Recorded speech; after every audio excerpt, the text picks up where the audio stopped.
जय श्री कृष्ण, जय श्री राम, जय गौ माता, जय राधे श्याम। और इस वीडियो में हम कुछ एक विशेष चर्चा कर रहे हैं, वो सुनिए। सभी बहनें सुनेंगी कि आपका भाई आपके घर आ रहा है तो आप उसे कहाँ भोजन कराएंगी, ये आप जरूर सुन लीजिएगा। ये वीडियो बहुत मतलब की है और वीडियो को आगे जरूर भेजिए। वीडियो की दक्षिणा यही है कि आपको वीडियो को ज़्यादा से ज़्यादा आगे शेयर करना है। पिछली वीडियो में मैंने निवेदन किया है कि जो बहनें अपने भाई को भोजन कराती हैं, भाई को भोजन कराने से पहले खुद अन्न नहीं खाती, इससे वह नारी कभी विधवा नहीं हो सकती, उसके मांग की सिंदूर की आयु बढ़ती है। और यह मैंने कई श्लोक बोल करके यह बात आपके बीच में रखी है। सर्वा भावे माननीया भगनी काचन देव ही कहा गया है कि यदि बहन को कोई भाई नहीं है तो वह अपने चाचा ताऊ के बच्चों को, फूफा बुआ मौसी के बच्चों को बुला करके, या अपने गोत्र का कोई है तो उसको बुला करके वो माथे पर तिलक करे और आंगन में बिठा करके भोजन कराए। तो अब कहाँ भोजन कराए ये बात चल करके आइए। तो लिखा है भोजनम कुरुते यस्तु स वैकुंठ ममाप्नुयात् कार्तिकेस्तु विशेषेण धात्री छाया समस्रता। वर्ण है कि ये दौज, ये द्वितीया है, कार्तिक के शुक्ल पक्ष में पड़ती है। तो कार्तिक के शुक्ल पक्ष में पड़ने वाली ये द्वितीया है। तो इस दिन बहन अपने भाई को आंवले के वृक्ष के सानिध्य में भोजन कराती है। तो भोजनम कुरुते यस्तु स वैकुंठम ममाप्नुयात्। अंत में बहन भाई स्वर्ग को, वैकुंठ को ही प्रस्थान करते हैं, यमराज की फांस से बचते हैं। वीडियो मैंने आपके बीच में बहुत ज़्यादा भेजी है, लेकिन उसमें एक बड़ी सुंदर और ये वीडियो है। अपराह द्वापनिशा द्वितीया भ्रातृ भोजने, इस श्लोक में लिखा है दोपहर के समय में बहन आंवले के वृक्ष के सानिध्य में जहाँ उसकी छाया पड़ रही हो, तो इस पेड़ को गमले में लगाएं आप और उसकी छाया भाई के ऊपर पड़ रही हो और उस समय आप उसको भोजन कराइएगा। और मैं कहूँगा तो भोजन कराते समय दक्षिण की तरफ मुख न हो। और सब दिशाएं बढ़िया हैं क्योंकि दक्षिण में भोजन सिर्फ पितृपक्ष और श्राद्ध में ही होता है। तो भोजन कराते समय इस बात का आप जरूर ध्यान रखिएगा।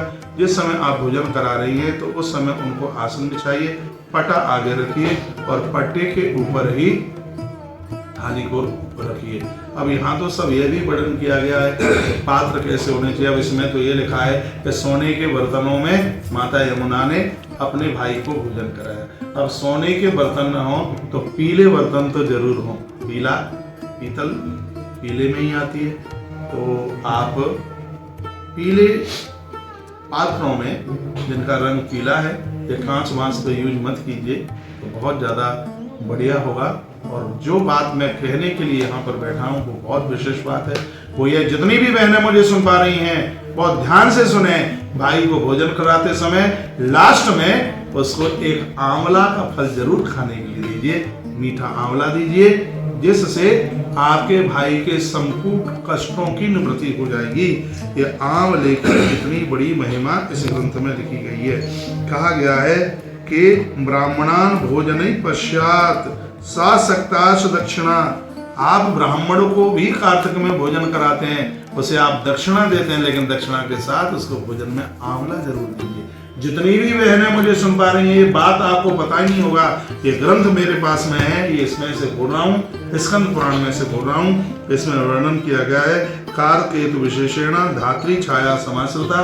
कार्तिक की इस द्वितीया में, शुक्ल पक्ष की द्वितीया में, धात्री कहते हैं आंवले को। आंवले की छाया में यदि आपने अपने भाई को भोजन कराया, भोजनम कुरुते यस्तु सही वैकुंठ ममाप्नुयात्, ऐसे वो बहन और भाई अंत में भगवान वैकुंठ नाथ के घर में ही जाकर के विष्णु भवनम गच्छति, भगवान नारायण के घर के लिए ही प्रस्थान करते हैं। पंडित जी, ये बात छोटी नहीं है, बहुत बड़ी बात है।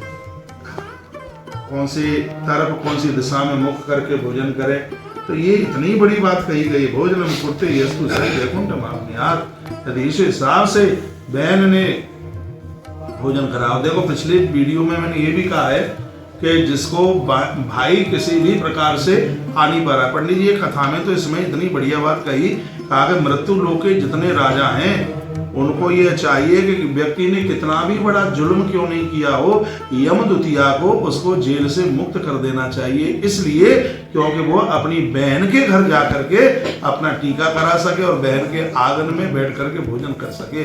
ये इस ग्रंथ में मैंने पिछली वीडियो में बात कही है, क्योंकि यमराज ये स्वयं कहते हैं कि एक ऐसा दिन है वर्ष में यम द्वितीया का जिस दिन मेरा नरक खाली होता है, मैं सबको नरक से बाहर कर देता हूँ। उनके परिवार के लोग यमुना में स्नान करके तर्पण इत्यादि दान पुण्य करते हैं, वो पुण्य उनको लगता है, जिनको पुण्य लगता है वो गरुड़ पर बैठ करके नारायण के धाम चले जाते हैं, और जो लोग अपराधी लोग हैं मैं द्वारा से उनको नरक में डाल देता हूँ। लेकिन एक वर्ष में एक दिन के लिए मैं भी नरक में पड़े हुए लोगों को मुक्त कर देता हूँ। तो इसमें इतनी अद्भुत बात कही गई है कि आपने किसी को बंदी बनाया है, और यहाँ तो इतनी सुंदर बात कही, आपके पास कितना भी बड़ा काम हो, लेकिन यम द्वितीया के दिन अपने कामों में ब्रेक लगाकर उस व्यक्ति को उसकी बहन के घर जाने तक उसको अनुमति दीजिए, उसको मौका दीजिए, ऐसा वर्णन किया गया। बाबा हम आपको दिवाली पर रोक रहे थे, दिवाली पर आप रुकना, लेकिन द्वितीया के दिन आप अपनी बहन के घर जरूर जाना,